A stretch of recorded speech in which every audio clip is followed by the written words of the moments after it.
एक गांव में एक माँ अपनी 3 बेटियों के साथ रहती थी। तीनों बेटियां वाकई बेहद खूबसूरत थीं, इतनी कि जो भी उन्हें देखता बस देखता ही रह जाता। गांव के नौजवान तो उन पर मरते थे, लेकिन कहते हैं ना, कभी कभी जो सबसे बड़ा खूबी होती है वही सबसे बड़ा परेशानी भी बन जाती है।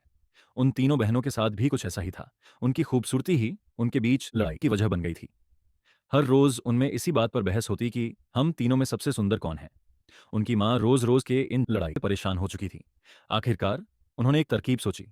एक दिन उन्होंने गांव के ही एक गरीब अनाथ से दिखने वाले लड़के को अपने घर बुलाया। फिर अपनी तीनों बेटियों को बुलाकर पूछा, देखो, यह एक अनाथ लड़का है, तुम तीनों में से कौन इससे शादी करना चाहेगी?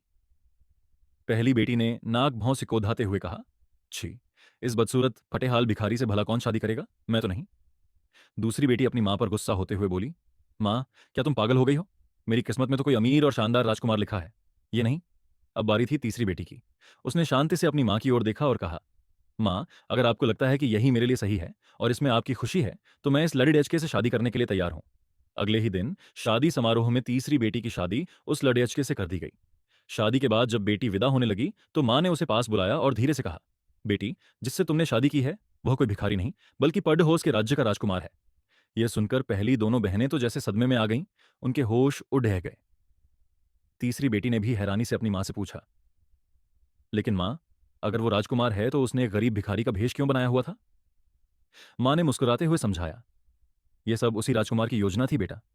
उसने मुझसे कहा था कि वह अपनी होने वाली रानी में बाहरी सुंदरता नहीं, बल्कि दिल की सच्चाई, दया और सरलता देखना चाहता है। वह परखना चाहता था कि कौन सी लाडच की बिना किसी लालच के सिर्फ इंसानियत और मेरे फैसले का मान रखते हुए उसका हाथ थामेगी।